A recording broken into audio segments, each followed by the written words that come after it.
Hey guys, let's make this adorable thankful pumpkin plaque with two items that I purchased from Dollar Tree. I purchased a wooden pumpkin and I purchased a wooden thankful sign. They were separate, so $2 is what they cost. They were unfinished. I did go ahead and chalk paint them prior to decoupaging them, but I skipped that step because I wanted to speed up the video. So what I'm doing right now is applying the decoupage glue. And I'm making sure that I'm keeping it off the bottom layer because I only want the tissue paper to stick to the top layers of the pumpkin pieces.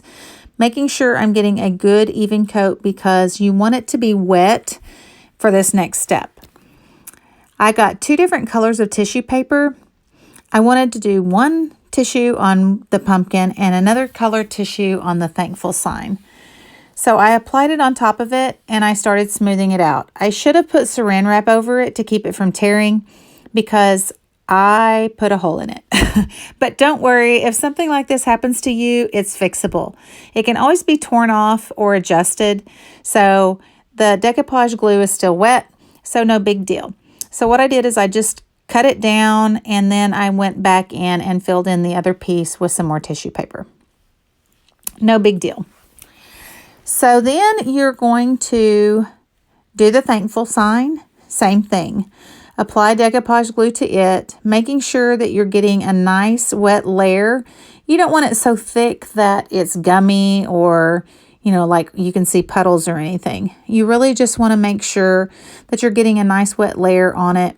I did go back over some of it because it looked like it was drying a little bit as I was applying it because it was a very big word. However, it worked out great. So again, just make sure that you've got a nice coat before you apply the tissue paper on top of it because we're fixing to burn it in just a second. And this is pretty cool, y'all. So then I took the tissue paper, smoothed it out, made sure I was trying to get around all of the edges very nicely.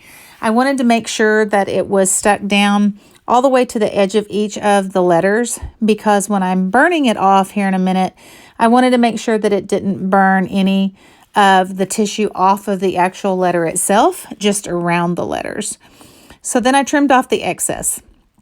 We don't want that there because we're fixing to light this puppy on fire. I did have water over to the side, so make sure you have that just in case you need it. So take your lighter, and when you light it, it is the coolest thing, guys. Look, and it continues to go around, so be very careful with it because you can see that the embers and the flames keep going. It's burning all of the excess tissue paper except for on the letters because the decoupage glue is wet. That's the trick. So since the decoupage glue is wet, the fire does not burn into that part of the tissue paper or the wood.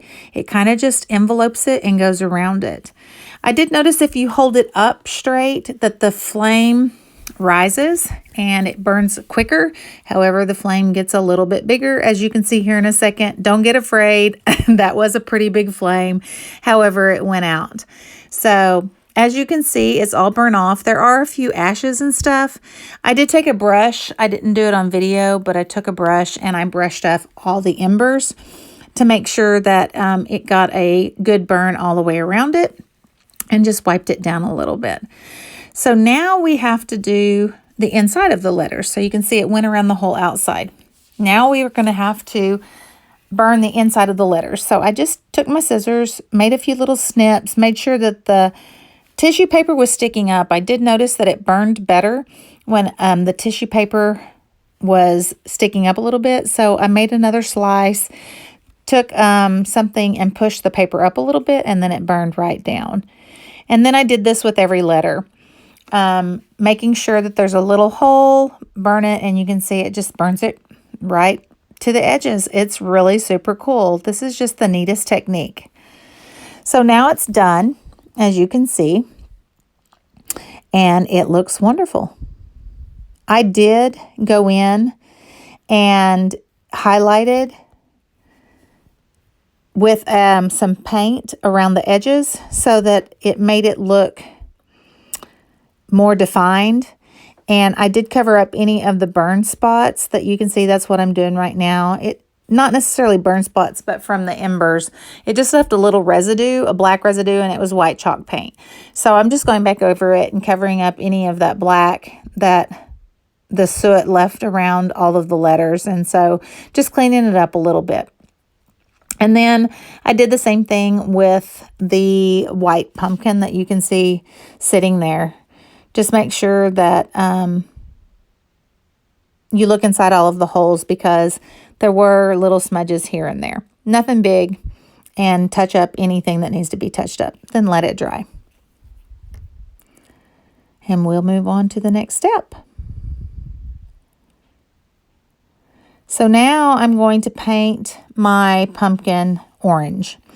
I started to paint it and just leave it white, but then I didn't like that.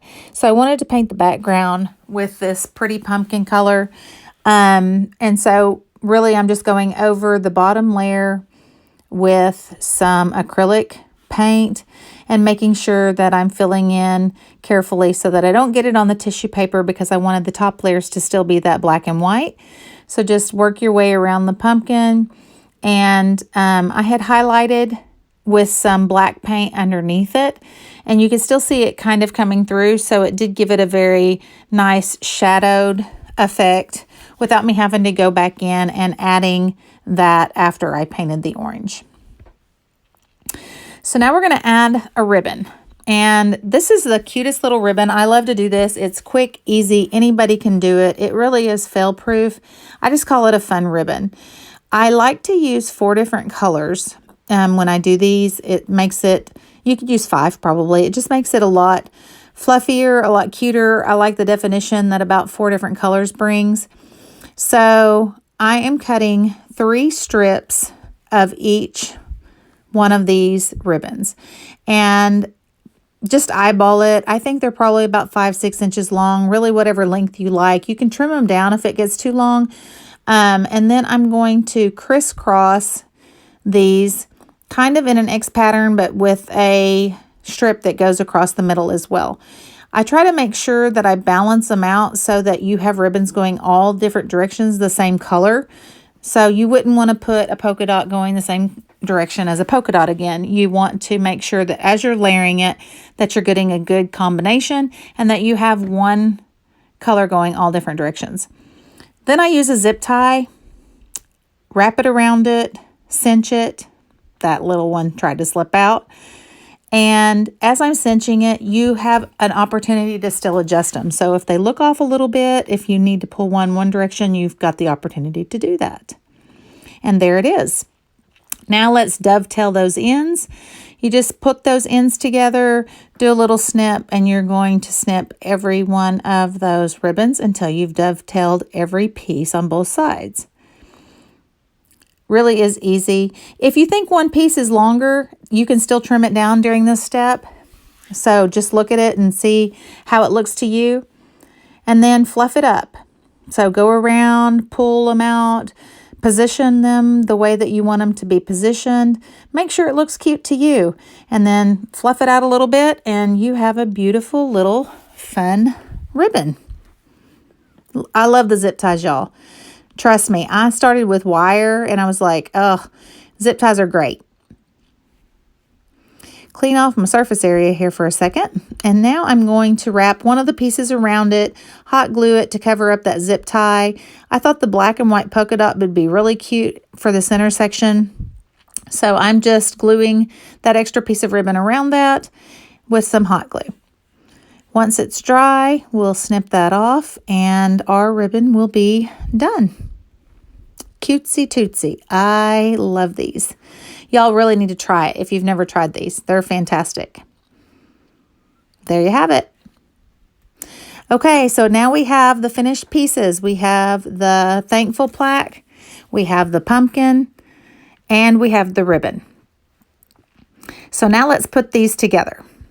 So I took the pumpkin plaque and I positioned the thankful sign on it, and I was looking at it to see where I wanted it to sit on the pumpkin. And then I took some hot glued on the back of the thankful piece, and then stuck it to the pumpkin, pressed down on it really good so we got good adherent, and that's it. Now I'm going to add some blocks to the back of it. I got these 3 square blocks, wooden blocks, and some 𝗲𝗃𝗲𝗏, and I'm going to glue those to the back that will hold it up and make it sit on the table. When I do this trick, I like to put 𝗲𝗃𝗲𝗏 on there, and I also like to add little dots of hot glue around it. The hot glue will give it automatic adhesion, like instantly, and the 𝗲𝗃𝗲𝗏 takes a little bit to dry. But the 𝗲𝗃𝗲𝗏 is so strong, I like to add both, and that's what I did. And as you can see, it doesn't take long. It sits up great with the 3 little squares behind it. So now let's get ready to glue the ribbon on. I did go back with a little paint, as you can see, on the stem, added a little detail to the top with some brown and some white veining for the stem. Saw where I wanted to position my ribbon and then added it on there with some hot glue. Easy peasy. And we're almost done, y'all. It looks great. I love it. I hope you love it. So go out and give this technique a try. And thanks for following. See ya.